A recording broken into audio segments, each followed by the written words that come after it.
how about those Christmas carols? It's January 6th. Aren't we done with Christmas yet? Right? I mean, Hallmark turned it off a week ago. And I know in my house, one of us, not the priest, has been busy watching the Hallmark channel for the last month. Don't tell her I said that, though. And Hallmark tells us that 10 days ago or 11 days ago, we should have all stopped Christmas because that was it, right? We were done. But the tradition of the church for most of the last 2,000 years has been to actually take our time and look at what's going on and take it all in. Take a breath in the middle of all the hustle and bustle and all the push of everything that's going on in the world. Because even though people didn't have cell phones in Jesus' time, there was press and pressure and stress and hustle and bustle and worry. You got to get up early and make enough to get through the day. You got to care for your family and this and that and go to bed and get up and do it again.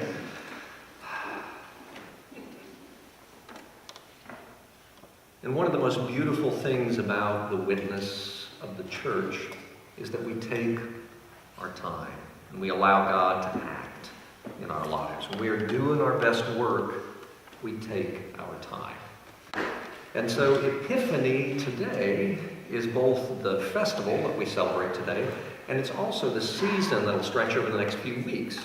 Epiphany is an old Greek word. It means manifestation or revelation, and it points to those events in the life of Jesus where it was shown, revealed, manifested to the people around him that he is the Messiah. And today we celebrate the first of those manifestations. If you looked over at the creche, you'll see that the wise men who have been traveling around the sanctuary for the last few weeks have finally arrived home. And in fact, one of the wise men, he's my personal favorite, he has this look of overjoyed shock and awe on his face. He's like that. He's kneeling and he has finally come home. And that's what we celebrate today. And over the next few weeks, we're going to celebrate this season of Epiphany. We're going to look at several of the events in the Gospels where Jesus was manifest as the Messiah to the people around him. We're going to look at how those people responded. Because just like us today, I suspect, if somebody showed up on the street corner and said, by the way, I'm the Messiah, I'm going to be a little skeptical. I can already see, I can hear what Ken would say if somebody walked up to him and said, oh yeah, I'm the Messiah. That sort of thing was happening in Jesus' time too. And so we're going to look at some of the reactions. Sometimes the event was so overwhelming, like these men who had followed an astronomical sign, followed a star apparently for weeks, and then it stopped over the house, and they had a holy experience there. In some cases, these epiphanies are powerful and overwhelming, and it's obvious that the people who experienced them directly had a clear revelation, this is God's chosen one, God's Messiah. Other people had the reaction of Herod and the other religious and political leaders of the time that we find in today's gospel. Because it says Herod consulted the chief priest and the scribes. Scribes were sort of lawyers, legal experts of the time. And so Herod got all of his advisors together and said, what about this Messiah? And everybody was afraid. Everybody was afraid. They did not have an excited and overwhelmingly holy experience. They were afraid. So there are going to be different responses and reactions, and we'll look at that over the next few weeks. What we're also going to look at over the next few weeks is the ways that God is acting in our world. Obviously not all the ways, or we'd be here for the next 20 years, but interesting and unique ways, because it's obvious as we read these Epiphany stories, like the visit of the wise men, and we compare them to the Hebrew scripture readings, like our reading from Isaiah today, where these ancient Hebrew prophets had seen God was going to send the Messiah. And we compare the ancient hope, arise, shine, for your light has come, and we put it next to the experience in the Gospels. It's obvious that we are talking about a God who does the unexpected. And so one of the things we're going to look at over the next few weeks is some of the unexpected ways that God is working in our midst and in our world. We're not going to look at alternate messiahs, but we're going to look at the ways that God is working. Because one of the most important things, I feel, that we are called to do as Christians, particularly in this time and place, is to see where God is at work and to talk about that in the world. It doesn't matter what political persuasion you are, and within this small congregation, we embrace a wide variety of political views. These last 15 years have been unsettling. Actually, the last 20 years, starting with 9/11 and moving forward from there, our government has swung back and forth in radical ways. And one of the best things that we can do in the midst of this pendulum swing and the intransigence of our leaders is to recognize that that is temporary, that God is in charge, not whoever is elected in Washington at the moment, or in Frankfurt, or even in our own local government. God is in charge. And to follow, like the wise men followed the star, what God is doing in our world.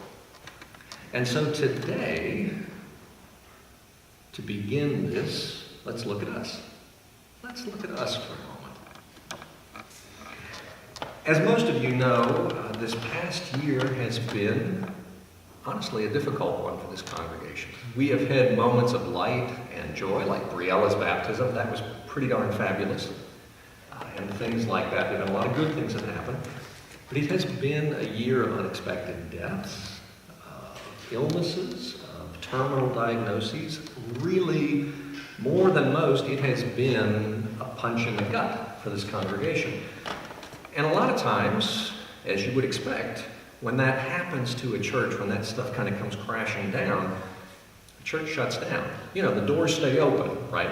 But people just kind of dribble into church when they can because they are overwhelmed and exhausted. And we hope that the priest shows up and leads us in worship. And we just kind of keep to the minimums because we are all trying to survive. That's normal humanity. But what about little old St. Philip's? What about little old St. Philip's? In the midst of everything that happened, we thrived. We thrived. I'm going to give a couple of examples, and my specific examples are not meant to spotlight anybody or to naysay anyone else. I'm not trying to pick out certain people and say, ooh. I just want to draw a couple of examples that we can easily identify with. Let's talk about Altar Guild for a moment. Altar Guild, as most of you know, are the folks who keep the front of this place looking fabulous. I would say they're definitely succeeding. So at the beginning of this year, the head of our Altar Guild, Kim, had to undergo chemotherapy and surgery for breast cancer. And so she went to the ladies on the Altar Guild and said, I'm going to have to step down, can you help? And Diana, who recently married, but she said, sure, I can step up. She stepped right up, right? Took over and helped, and the ladies on the Altar Guild worked with her, and the vergers worked together as well. And this place stayed looking beautiful, and we continued to worship in a really, really wonderful way. And what happened? Kim, fortunately, surgery was successful, treatment was successful. Kim gets through her bout of cancer. And as you know, Diana's husband receives a terminal cancer diagnosis. Kim and the other ladies and the vergers step right back in and take right over again. It wasn't something that fell down. We suddenly don't have a sanctuary that's put together because of that. You stepped up. This family came together and continued this tradition of worshiping together in great beauty. And of course, more than that, continue the tradition and the work of caring for one another behind the scenes, because so much happens behind the scenes as well. Let's take another example. Let's talk about the community meal. As you know, a couple of weeks ago, our music director, Troy Lay, found that he had had emergency open heart surgery. Well, so his wife, Katie, who helps to head up the community meal and who is the creative force behind it, had to go take care of him. So the question came up, yeah, we've had the community meal for 11 years, but do we need to stop this month? Because, you know, Katie's the one who cooks. She knows what we're doing. No, actually, we didn't stop. Pat stepped up, Pat Perkins and Chris McCoy, and many of you stepped up. You gathered your talents together and you served. You served.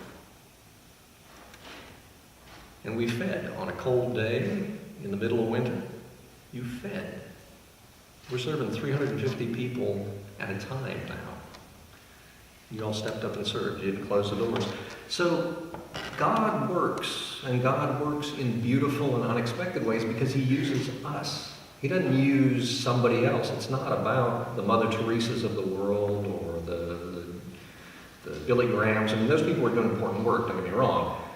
But it is equally about you. It's about the Jackies and the Emmerdales and the Jims and Mary Ann's. It's about us and what God is doing in us every day. And so during this season of Epiphany, of revelation and manifestation, as we look at these big stories from the Gospels about Jesus and the big revelations around him,